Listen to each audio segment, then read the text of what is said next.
Não teria nenhum sentido ele publicar isso se não tivesse esse objetivo. A gente tem que parar para pensar isso.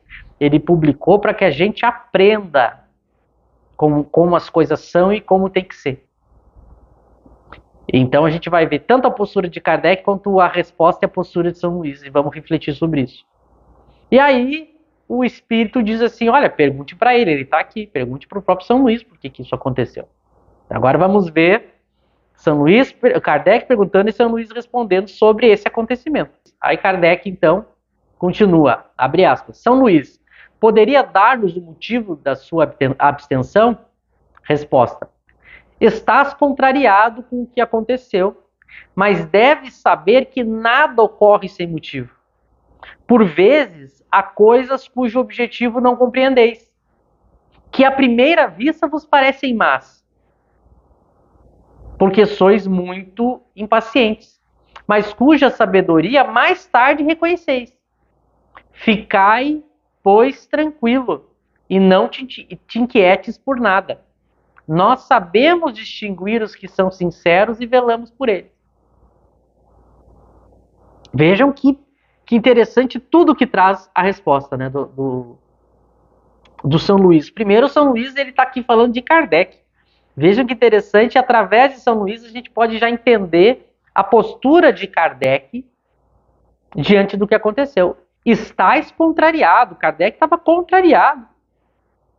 E a gente já vai entender melhor o porquê Kardec está contrariado. Porque é uma reunião séria, com um objetivo sério, evocando de maneira sincera e com os objetivos nobres um espírito superior que tinha toda essa evocação como objetivo avaliar algo sério. Kardec não tinha tempo a perder porque o trabalho tinha um tempo, né? Tinha um tempo para acontecer, já que todos nós vamos morrer no corpo. Era um trabalho gigantesco. Kardec não tinha tempo a perder. Como todo grande espírito, os espíritos superiores, eles não jogam tempo fora. Eles são muito sérios, muito éticos, muito corretos. Kardec fez tudo o que precisava ser feito. E acontece isso, Kardec ficou contrariado. Mas o São Luís vai mostrar para ele por que ele não deve ficar assim. Vai explicar, vai dar o conhecimento para Kardec. Deve saber que nada ocorre sem motivo.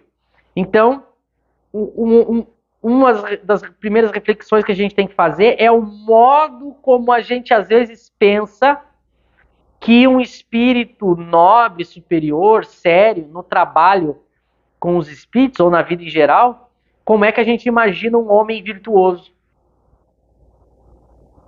Geralmente a gente imagina um homem virtuoso alguém que é frágil, ingênuo, passivo, quase uma pessoa inocente, fraca.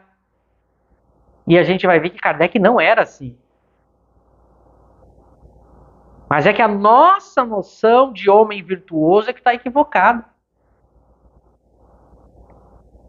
A gente elegeu na nossa vida, e principalmente o meio espírita, pessoas tidas como virtuosas de maneira equivocada.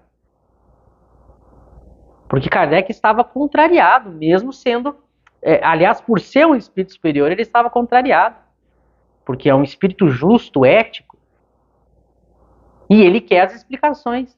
Então é justamente a figura de alguém que é muito justo, né? Ele está contrariado porque ele queria que o melhor acontecesse e fez por onde, e agora ele quer explicação. Vejam, é um espírito sério e justo. Ele está preocupado com o resultado e também ele quer uma explicação, ele quer elementos racionais, intelectuais para entender o processo. Primeiro que a gente não faz a nossa parte, a gente é leviano, irresponsável, a gente não faz as coisas como deveriam ser feitas. Daí a gente tem o resultado ruim pelas nossas próprias escolhas e a gente não está interessado, muitas vezes, em saber a explicação, estudar as causas para que aquilo não se repita. A gente, na maioria das vezes, no dia a dia, a gente vai errando, sofrendo as consequências, errando de novo. Não é o caso de Kardec. Ele leva tudo muito a sério mesmo, por isso que isso é a virtude de verdade. Ele tinha um objetivo, usou os meios corretos para atingir esse objetivo e deu um resultado que não era bom, ele tem que agora tratar dessa questão e resolver entender ela. Vejam, isso é ser virtuoso de verdade. Não é fazer a coisa de qualquer jeito na vida. E aqui, no caso, no trabalho espírita, que ele tinha a missão de desenvolver. Mas o São Luís começa mostrando para ele o seguinte: não fique contrariado porque tem um motivo. Tudo tem um motivo. Então, há um motivo para isso ter acontecido. E essa é uma outra característica do espírito bom, como era Kardec. O espírito bom, ele não sabe tudo, mas ele tem o controle das paixões.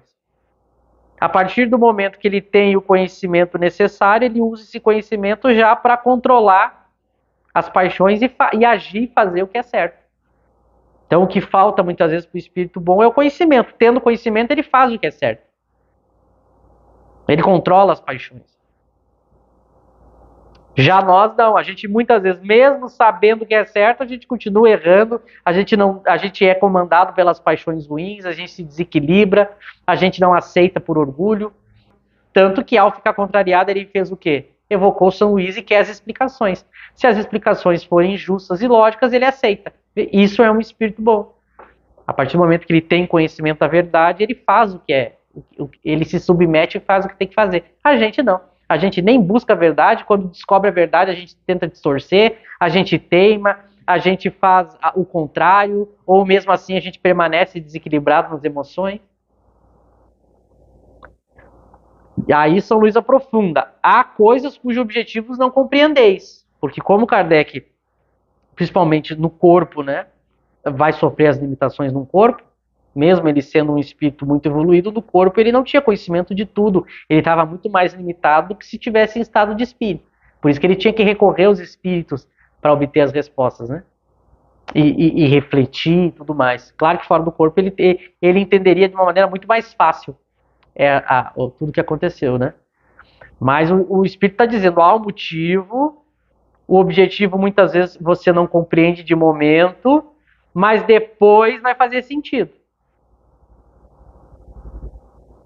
Depois vai fazer sentido. Então, São Luís começa a preparar Kardec para ele entender. Houve um objetivo para isso acontecer. Não foi uma falha, não foi uma injustiça, ou não foi algo que vai atrapalhar o trabalho que você está desenvolvendo.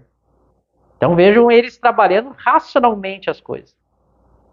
Daí ele ainda diz assim, porque sois muito impacientes, ele diz para Kardec. Então, Kardec é justamente... A gente tem muita dificuldade de entender isso se a gente não estuda direito a escala espírita, o que são os bons espíritos, o que são as boas e más paixões. Por isso que muitas pessoas do movimento espírita pensam que Kardec não era superior. Porque elas veem coisas como essa e elas pensam, bom, ele ficou contrariado, ele era impaciente, então ele não era um espírito superior, ele não tinha a virtude da paciência. Só que aqui tem uma sutileza um pouco mais profunda que a gente tem que entender. Essa impaciência de Kardec não é aquilo que na filosofia a gente chama de impaciência vício. Quando os espíritos vão falar da paciência, lá no Evangelho segundo o Espiritismo, não é para essa impaciência que Kardec tinha aqui. A nossa impaciência, ela é fruto do egoísmo, do orgulho, da ingratidão, da ignorância, da leviandade. A gente não aceita as consequências daquilo que a gente mesmo criou e tem que passar. Aqui no caso de Kardec é com relação ao trabalho. Ele queria fazer o melhor e não queria perder tempo. Então por isso que ele é impaciente, ele não quer perder tempo. Por isso que ele quer uma explicação dos espíritos. Por que isso aconteceu? Isso foi uma perda de tempo que pode prejudicar a reunião e logo pode prejudicar o trabalho. Ele está sendo justo aqui.